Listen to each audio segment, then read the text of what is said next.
যারা দীর্ঘদিন ধরে ইনফার্টিলিটিতে ভুগছেন, যাদের বহুদিন ধরে ফার্টিলিটি ট্রিটমেন্ট চলছে, তারা অনেকেই যখন এই ফার্টিলিটি ট্রিটমেন্টের মধ্যে দিয়ে যান, একটা প্রচন্ড মানসিক চাপের মধ্যে দিয়ে যান। তাদের জন্যই আমার আজকের এই ভিডিও। কি করলে এই মানসিক চাপ থেকে আপনারা অনেকখানি নিজেদেরকে মুক্ত রাখতে পারবেন, সেটা বলতেই এই ভিডিও করা। আমি doctor Sutapa Sen, gynaecologist and fertility specialist. যারা আইভিএফ প্রসেসের মধ্যে দিয়ে যান, আইভিএফ প্রসেসটা তো সবচেয়ে demanding, both physically as well as financially as well as mentally. কেন?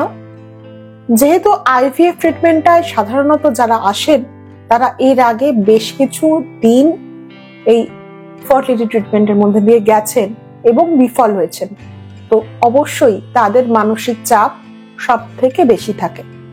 সেকেন্ড পয়েন্ট হচ্ছে, যেহেতু ফিনান্সিয়ালি এটা বেশ ডিমান্ডিং, তো সেই কারণে এতটা টাকা খরচ করার পরেও ভালো রেজাল্ট পাবো তো, এইরকম একটা চিন্তা স্বাভাবিকভাবেই মনের মধ্যে থাকে।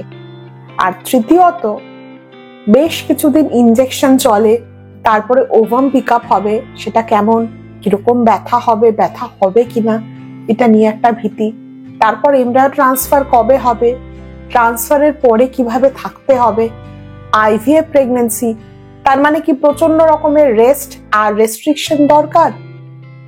এই সব নিয়ে অনেক দ্বিধা দ্বন্দ্ব টানাপোড়েন চলতে থাকে, আর সেই কারণেই মানসিক চাপ। এটা এড়ানোর জন্য আমি 5টি পরামর্শ দেব, আশা করি সেগুলো ফলো করলে অনেকখানি ভালো থাকা যাবে। প্রথম যেটা, যারা আইভিএফ প্রসেসের মধ্যে দিয়ে যাচ্ছেন, তারা অবশ্যই প্রসেসটাকে ভালো করে জেনে নেবেন। কি কি ভাবে ইনজেকশন নেওয়া হয়, কতদিন চলে, তারপরে কতদিনের মাথায় ওভাম পিক আপ হয়, এবং তারপরের কি মেডিসিন চলতে পারে, এবং তার কতদিন পরে এমব্রায়ো ট্রান্সফার হয়, এটা যদি জানা থাকে তাহলে এই অনিশ্চয়তার দ্বন্দ্ব থেকে কিন্তু অনেকখানি মুক্ত থাকা যায়। আর বিশ্বাস করুন, আইভিএফ এ এমন কিছু পেইনফুল ইনজেকশন দেওয়া হয় না, এটা একদমই পেইনফুল প্রসেস নয়। ওভাম পিক আপটা ঘুম পাড়িয়ে হয়, পেশেন্ট টেরই পান না, এবং তারপর এমব্রায়ো ট্রান্সফারটাও কিন্তু পেইনফুল প্রসেস নয়। তো সেটা নিয়ে চিন্তা করাটা কিন্তু একেবারেই ঠিক নয়। যদি আপনার কাছে সঠিক নলেজ থাকে, হয়তো এই চিন্তা থেকে আপনি অনেকখানি মুক্ত থাকতে পারবেন। সেকেন্ড যেটা পয়েন্ট, সেটা হচ্ছে যে সাকসেস রেট সম্বন্ধেও আপনি মোটামুটি জেনে নেবেন যে কিরকম। আপনি তো জানেনই যে কোনো বায়োলজিক্যাল প্রসেস 100% সাকসেসফুল হয় না। তো প্রথম থেকেই যদি কি হবে, কিরকম হবে, সাকসেস হলে কি হবে, সাকসেস না হলে কি হবে, এগুলো ভাবতে থাকেন, তাহলে কিন্তু আপনার উপর স্ট্রেস অনেক বেড়ে যাবে।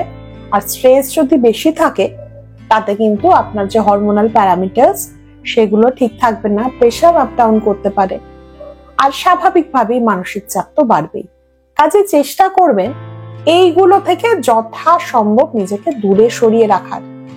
মেডিটেশন করতে পারেন, যেটা ভালোবাসেন, অর্থাৎ সেটা যদি গান শোনা হয়, ছবি আঁকা হয়, সিনেমা দেখা হয়, গল্পের বই পড়া হয়, বা বন্ধুদের সাথে একদম নির্ভেজাল আড্ডা দেওয়া হয়, যেটায় আপনার মন ভালো থাকে, সেই অ্যাক্টিভিটিতে যদি আপনি নিজেকে ব্যস্ত রাখতে পারেন, তাহলে কিন্তু মানসিক চাপ অনেকখানি কমবে।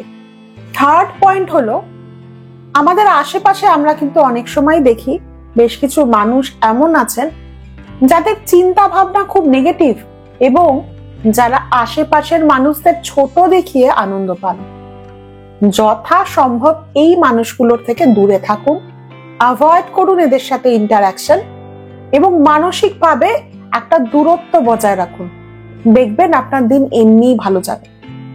আর এদের পাশাপাশি এমন কিছু ভালো মানুষও আছেন, যারা আমাদের বন্ধু বা আত্মীয় স্বজনদের মধ্যেই ছড়িয়ে আছেন, যারা কিন্তু সত্যিই আপনার ভালো চান এবং আপনাকে সবসময় বুস্ট করেন। এদের সঙ্গে থাকুন, এদের সাপোর্টে থাকুন, এদের সাথে অ্যাক্টিভলি যোগাযোগ রেখে চলুন। দেখবেন আপনি অনেক বেশি পজিটিভ ফিল করবেন, মেন্টালি অনেক রিল্যাক্সড থাকবেন। ফোর্থ পয়েন্ট হচ্ছে যথাসম্ভব এই সময় সোশ্যাল মিডিয়া বা ইন্টারনেট থেকে দূরে থাকুন। দেখুন, সোশ্যাল মিডিয়া বা ইন্টারনেট হয়তো অনেক সময় আমাদের কাছে একটা অতি প্রয়োজনীয় জিনিস, যার সাহায্য নিয়ে আমরা অনেক কিছু ডিসিশন নিই। কিন্তু যখন ডিসিশন নেওয়া হয়ে গেছে এবং আপনি আছেন এই প্রসেসটার মধ্যে, তখন কিন্তু আর কাটাছেঁড়া করে আপনি যদি ডিসিশনটা নিয়ে কনফিউজড হয়ে যান, তবে কিন্তু রেজাল্ট ভালো হবে না।